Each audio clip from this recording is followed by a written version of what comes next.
부모 노릇 하시느라고 얼마나 고생 많이 하셨습니까?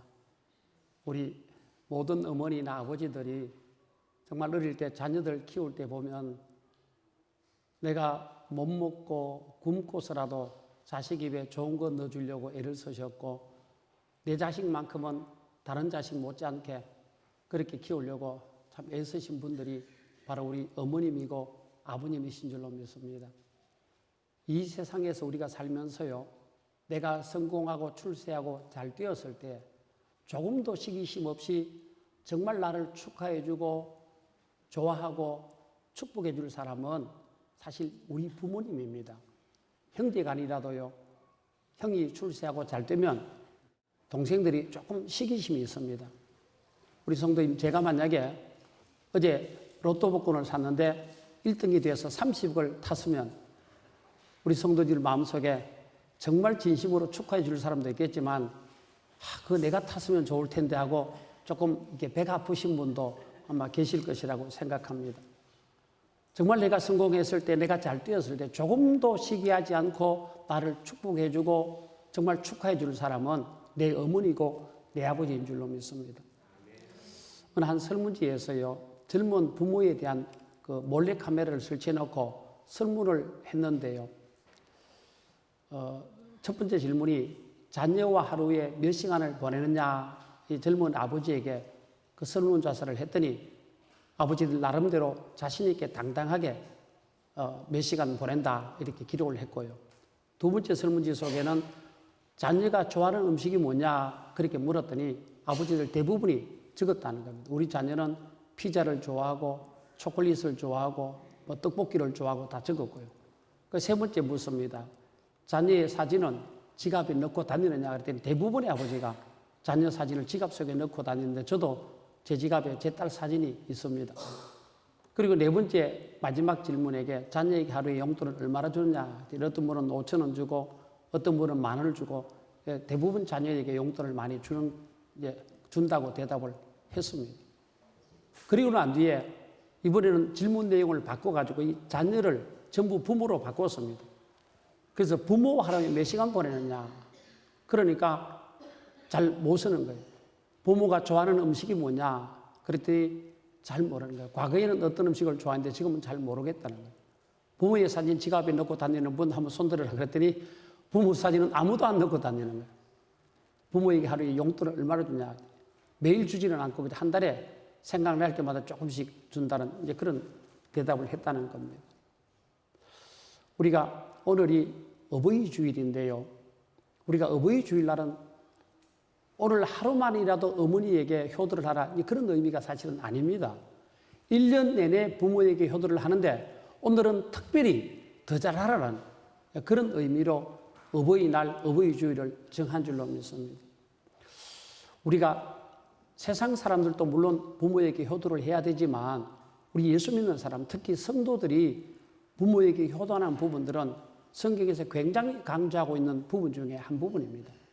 우리 오늘 성경에서 제가 4가지 부모에게 효도를 해야 되는 이유를 말씀을 드리면서 은혜를 나누고자 합니다. 첫 번째 우리가 효도를 해야 되는 이유는 효도는 하나님의 명령인 줄로 믿습니다. 오늘 우리가 읽은 출애굽기 20장 12절에 보면 내 부모를 공경하라 성경은 그렇게 말하고 있습니다. 내 부모를 공경하라는 이 말씀 속에서는요, 하나님의 강한 명령입니다. 공경이라는 말 속에 3가지 의미가 있는데요. 내 부모에 대해서 감사라는 의미가 있고요.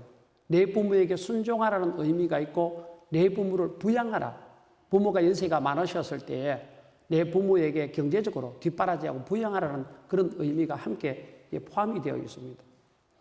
여러분, 우리가 십계명을 참 잘 알고 있는데요. 성경 말씀이 다 귀하고 중요하지만 십계명은 특히 중요합니다. 십계명이 왜 중요하냐 이렇게 물었을 때요. 우리가 신구약 성경 66권을 읽어보면 대부분의 말씀들은 하나님이 선지자를 통해서 또는 하나님의 종들을 통해서 사람을 통해서 하나님이 성경을 기록했고 물론 성령의 감동으로 기록한 책이기 때문에 우리가 하나님 말씀을 읽습니다. 그런데 성경 66권 중에서 유일하게 사람의 손을 빌지 않고 하나님이 직접 기록하신 내용이 바로 십계명입니다.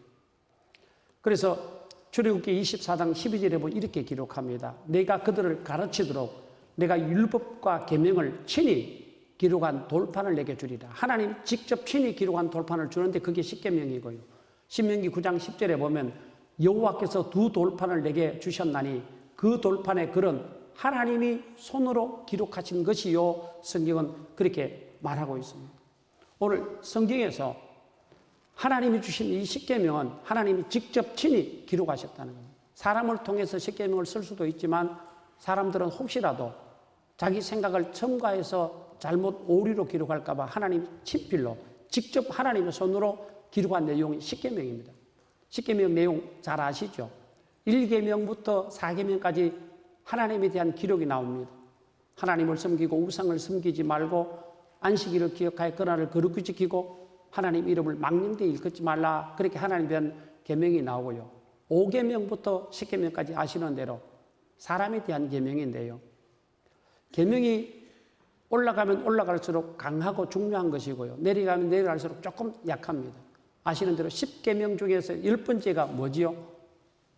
내 이웃의 것을 탐내지 말라. 실제로 이웃에게 피해를 주는 것이 아니고 마음속으로 탐내지 말라는 거고요. 9계명은요. 이웃에 대하여 거짓 증거하지 말라. 8계명은 도둑질하지 말라. 점점 올라가면서 무겁습니다. 7계명은 간음하지 말라. 6계명은 살인하지 말라. 5계명이 부모 공경입니다.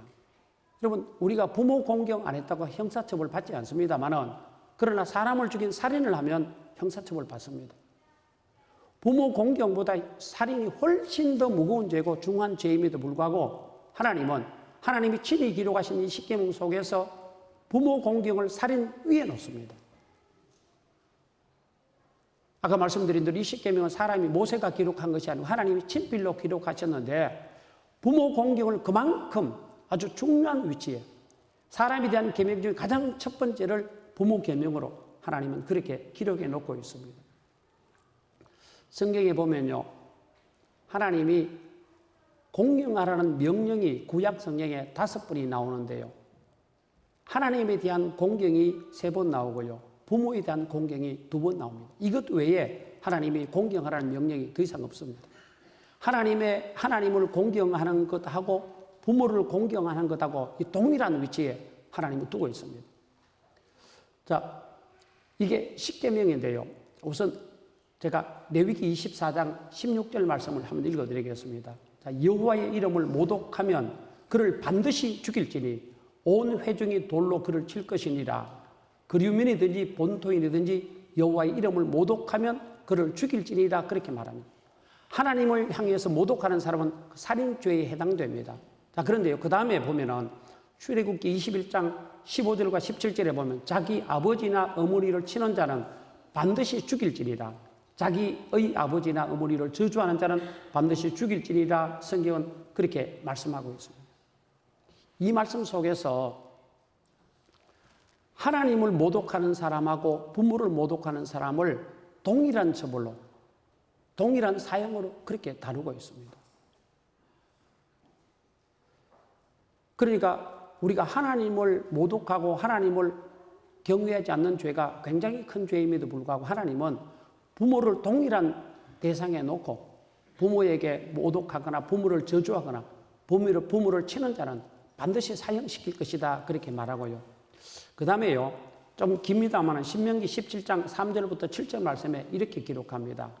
하나님의 백성들이 만일 다른 신들을 섬겨서 그것에게 절하며 내가 명령하지 아니한 이를 성신에게 절한다 하자. 그것이 내게 알려짐으로 내가 듣거든 자세히 조사해 볼지니 만일 그 일과 말이 확실하여 이스라엘 중에 이런 가증한 일을 행함이 있으면 그 다음에 너는 그 악을 행한 남자나 여자를 내 성문으로 끌어내고 그 남자나 여자를 돌로 쳐 죽이되 죽일 자를 2사람이나 3사람의 정언으로 죽일 것이요 한 사람의 정언으로는 죽이지 말 것이며 그렇게 기록합니다. 이 내용을 보면 하나님 앞에서 우상을 섬기고 범죄한 사람을 사형시키는데 어떻게 하라고요? 자세히 조사해보고 2사람이나 3사람의 정인이 있어서 그게 확실하면 죽일 것이고 한 사람의 정언으로는 죽이지 말라 이렇게 말하는데요.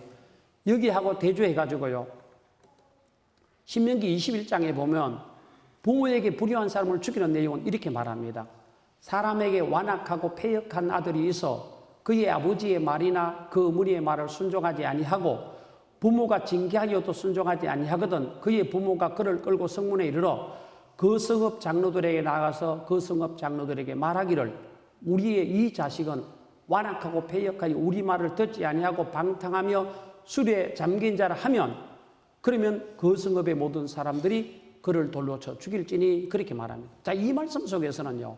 아까 하나님 앞에 잘못한 범죄자는 자세히 조사하고 두세 사람 증인을 세워서 죽이라고 말하고요. 부모에게 불의한 사람에 대해서는 부모가 말하면은 조사도 하지 않고 증인도 세우지 않고 부모 말 그대로 바로 사형에 처해버립니다. 여기서 부모를 얼마나 높여주는지를 성경은 기록하고 있습니다. 징벌은 똑같은 사형인데요. 하나님을 향해서 우상을 섬기거나 범죄한 사람은 자세히 조사해보고 증인을 세우고 그리고 사형에 집행하지만 부모에게 불의한 사람은 그 부모 말 그대로 믿고 조사해보지도 않고 증인도 없이 필요 없이 그냥 바로 사형에 처한다는 내용을 성경은 기록하고 있습니다. 오늘 이 말씀 한 가지만 우리가 읽어봐도요. 하나님이 부모 공경에 대해서 얼마나 엄격하고 얼마나 강력하게 말씀하시는지 보여주고 있는 내용입니다. 우리가 부모 공경 안 해도 그 말이고 해도 그 말이다 선택이 절대로 아닙니다. 이건 하나님의 강력한 명령인 줄로 믿습니다. 두 번째 우리가 부모를 공경해야 되는 이유는요. 그 부모님이 내 생명의 전수자이기 때문에 공경하라고 성경은 말하고 있습니다. 잠언서 23장 22절에 이렇게 말합니다. 너를 낳은 아비에게 청종하고 내 늙은 어미를 경히 여기지 말지니라. 그리고요. 이어서 25절에 보면 내 부모를 즐겁게 하며 너를 낳은 어미를 기쁘게 하라. 이 두 성경 말씀 속에서 강조하는 내용 하나는요. 너를 낳은 아비, 너를 낳은 어미를 기쁘게 하라. 그렇게 말씀하고 있습니다. 우리 부모님을 공경하는데 다른 이유가 없습니다. 가장 중요한 일은 내 어머니와 아버지가 나를 낳았기 때문에 공경하라는 것이 성경의 가르침입니다. 내 부모님이 안 계셨다면 내가 이 세상에 존재할 수 없었고 태어날 수 없던 그런 사람인데 내 부모님 때문에 내가 이 세상에 태어났기 때문에 그래서 부모님을 공경하라 성경은 그렇게 말합니다. 십계명에 부모 외에 형제나 친척에 대해서 말하지 않습니다. 나를 이 땅에 태어나게 하신 그 부모를 공경하라는 것이 성경의 명령이었고요. 부모를 통해서 생명을 주셨기 때문에 그 부모를 공경하라 그렇게 말합니다. 우리가 한편으로 보면 제 주위에서 보면 아버지와 등지고 어머니와 등지고 그렇게 사는 자녀들을 간혹 봅니다. 얘기 들어보면 충분히 이해가 됩니다. 나는 부모에게 아무것도 받은 것이 없고 우리 아버지는 날마다 술 먹고 노름하고 어머니에게 폭행하고 그리고 내 어머니는 나를 낳아놓고 집안 살림이 힘들다고 다른 데 집을 나가버리고 재혼해서 나를 기르지도 않고 나에게 아무것도 해준 것이 없기 때문에 나는 내 부모를 부모라고 부르지 않는다. 어릴 때부터 우리 아버지는 나를 폭행하고 나에게 늘 괴롭히고 한 번도 나에게 잘해준 것이 없다. 이렇게 말하는 사람들을 제가 본 적이 있습니다. 충분히 그 말이 이해가 됩니다만 그러나 그럼에도 불구하고 그 아버지가 안 계셨다면 그 어머니가 안 계셨다면 내가 이 세상에 태어날 길이 없습니다. 저는 제가 중학교 2학년 때 아버지가 돌아가셨어요. 정말 나는 무서운 아버지를 할지라도 내가 아버지라고 부를 수 있는 사람이 있었으면 정말 좋겠다는 생각이 듭니다. 저희 아버님도 굉장히 엄하셨지만 제가 철이 들고 난 뒤에 저에게 아버지 꿈을 꾸면서 제가 꿈에서 깨어나서 아버지가 너무 보고 싶어서 내가 아버지라고 한번 불러보고 싶어서 자다가 일어나서 몰래 운 적이 한두 번이 아닙니다. 여러분 정말 내 아버지 내 어머니요 소중한 분이고 귀한 분입니다. 제가 신학교 다닐 때에 교수님이 질문을 했습니다. 여러분 목회를 하면은 목회 사역과 부모에 대한 효도 어느 것이 더 중요합니까? 그렇게 질문합니다. 우리가 사명받은 목회자 아닙니까? 목회가 중요할까요? 부모에게 효도하는 것이 중요할까요? 모든 신학생들이 목회는 사명이기 때문에 목회가 훨씬 더 중요합니다. 그렇게 물었더니 그 교수님 말씀하시기를 여러분이 섬기는 교회 목회는 여러분들이 그만둬도 올 사람이 엄청나게 많습니다. 제가 안희제일교를 사임하면 다른 목사님들이 와서 이 교회 목회 얼마든지 할 수 있습니다. 그러나 내 부모는 자식인 내가 효도하지 않으면 내가 공경하지 않으면 다른 자식들이 와서 절대로 효도하지 않는다는 겁니다. 물론 이 성경에 나오는 말씀은 아니라 할지라도요, 우리가 생각해 볼 수 있는 대목입니다. 내 부모를 자식인 내가 공경하지 않고 효도하지 않으면 누가 나를 대신해서 내 부모에게 효도해 주겠습니까? 옆집 다른 아이가 우리 부모에게 절대 효도하지 않습니다. 내 부모는 반드시 자녀들이 내가 내 부모에게 효도해야지 다른 사람에게 맡겨서 효도할 수 없습니다. 오늘 비록 내 어머니가 나를 버렸다 할지라도, 내 아버지가 나에게 무서운 아버지를 할지라도 그 아버지와 어머니를 통해서 생명을 주었기 때문에 우리가 부모에게 효도해야 된다고 그렇게 믿습니다.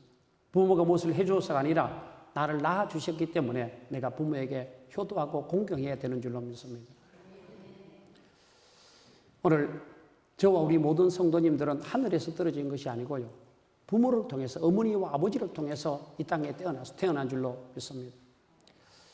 세 번째 공경의 이유는요, 내 부모님이 나를 양육하신 분이기 때문에 공경해야 된다고 성경은 말씀하고 있습니다.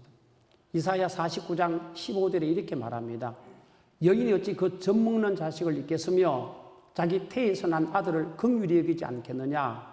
그들은 혹시 잊을지라도 나는 너를 잊지 아니할 것이다. 그렇게 말합니다. 내 사랑하는 어머니와 아버지가 나를 이 땅에 태어나게 하신 것뿐만 아니라요, 나를 양육하시고 기르신 줄로 믿습니다. 우리가 이 땅에 태어났는데 내 어머니가 젖을 물리지 않고 나에게 먹을 것을 주지 않았다면 내가 어떻게 지금까지 살아올 수 있었겠습니까? 우리 사람들은요, 부모에게 태어나서 독립하기까지 짧게는 20년 이상 부모의 도움을 받고 부모로부터 양육을 받게 됩니다. 내가 어릴 때도 그랬지만 내가 성장해가지고 학교 다닐 때에도 학비를 대주고, 내가 결혼할 때도 심지어 결혼 자금까지 대주시는 부모님들이 많고요. 그것으로 끝나는 것이 아니고 내가 결혼하고 시집가서 딸 낳으면 또 그 친정어머니가 그 자식을, 손자를 또 돌봐주는 이 부모의 사랑은 끝이 없습니다. 내가 부모로부터 이렇게 긴 시간 동안 양육받았는데도 불구하고 내가 부모에게 되돌려 주지 않으면 그건 하나님 앞에서 아주 잘못된 삶일 수밖에 없습니다. 여러분, 연세가 드시면요, 그 부모님들이 대소변을 잘 못 가리죠. 요실금 때문에 기저귀를 타기도 하는데요. 자녀들은 그 부모의 대소변 받아내는 것 1년만 하면 지겨워서 펄펄 뜁니다만, 그러나 우리 어머니 아버지는 내가 어릴 때 몇 년 동안 다 대소변 받아내 줬잖아요. 내가 아프고 힘들어할 때에 나를 부둥켜 안고 밤 12시가 되더라도 그 아픈 아이를 안고 병원으로 뛰어가는 것이 어머니의 모습입니다. 여러분, 제가 조사해 봤더니 이 땅에 사는 동물들 중에 가장 오랜 기간 동안 양육받는 게 사람입니다. 저는 소는 한 번도 안 키워봤습니다만 소는 4개월 동안 수유를 한다고 합니다. 돼지는 75일, 2개월 반 동안 수유를 받게 되고요. 닭은 한 달 동안 어미 닭이 돌본다는 겁니다. 고양이도 한 달간 도는데 20년 이상 자녀를 양육하는 동물은 사람밖에 없다고 그렇게 볼 수 있습니다. 오늘 하나님이요, 우리 부모님을 말할 때요, 정말 소중한 자리에 두는데, 여러분, 하나님을 누구와 비교할 수 있겠습니까? 부모님은 우리를 양육하고 키우기 위해서 온갖 수고하고 애쓰고 정말 고생하며 사셨고요. 나중에 자녀들 양육시키고 난 뒤에 혼자 외롭게 집을 지키고 있고, 그리고 부모는 좋은 음식을 먹을 때에 자기 입에 들어가기 전에 제일 먼저 생각하는 사람이 자녀입니다. 그만큼 자녀를 생각하고 소중히 여기고, 맛있는 음식을 먹으면 우리 아들하고 우리 딸하고 같이 먹었으면 하고 생각하는 것이 어머니의 마음입니다. 오늘 성경에서 하나님이 말씀하시기를요, 너희가 나를 누구에게 비기며 누구와 짝하며 누구와 비교하여 서로 같다 하겠느냐, 그렇게 하나님과 비교 대상이 없다는 말씀이 이사야 46장 5절에 나옵니다. 그런데 하나님과 비교 대상이 없음에도 불구하고 하나님이 비교한 사람이 있습니다. 비교한 사람이 누구냐면 바로 부모고 아버지입니다. 마태복음 7장 11절에 보면 너희가 악한 자라도 좋은 것으로 자식에게 줄 알거든 하물며 하늘에 계신 너희 아버지께서 구하는 자에게 좋은 것으로 주시지 않겠나. 하나님이 아버지와 하나님을 비교합니다. 아버지가 좋은 것 주는 것처럼 나도 너에게 좋은 것 준다.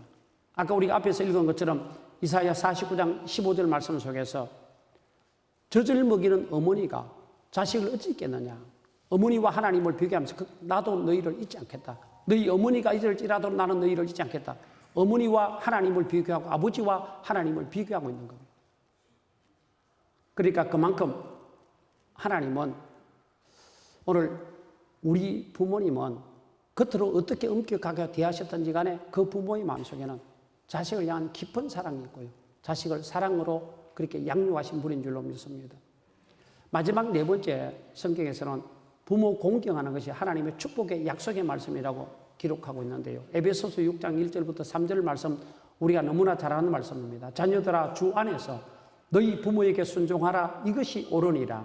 내 아버지와 어머니를 공경하라. 이것은 약속이 있는 첫 계명이니 이로써 내가 잘되고 땅에서 장수하리라. 그렇게 말씀하고 있습니다.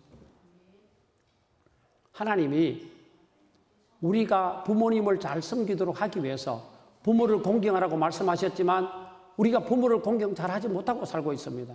그러니까 하나님이 부모를 잘 공경하라고 상품권을 걸어놨습니다. 자녀들아 주 안에서 너희 부모에게 순종하라. 이것이 옳으니라. 공경하라. 이것이 옳은 일이라고 하지만 잘 안 하니까 하나님 우리 사람들이 가장 좋아하는 네가 땅에서 어떻게 해요? 잘 되는 것. 하나님이 네가 부모 공경하면 내가 땅에서 잘 되게 주겠다. 사실 하나님은 천국에 영원한 것을 주기를 기뻐하시는 분이지 땅에서 잘 되는 거 별로 하나님이 그렇게 썩 좋아하지는 않는데요. 그럼에도 불구하고 부모 공경에는 땅에서 네가 잘 되고 그 다음에 뭐예요? 우리가 가장 좋아하는 장수. 네가 장수할 것이다. 그렇게 상품권을 걸어놔야 우리가 부모를 공경할 것 같으니까 하나님이 네가 부모 공경하라 그러면 하늘의 축복은 일단 제껴놓고 사람들이 가장 관심 있는 땅에서 잘 되고 장수의 복을 받게 될 것이다. 그렇게 말씀하고 있습니다. 우리가 부모에게 가장 효도를 잘하는 사람이 성경에 참 많이 나옵니다만은요.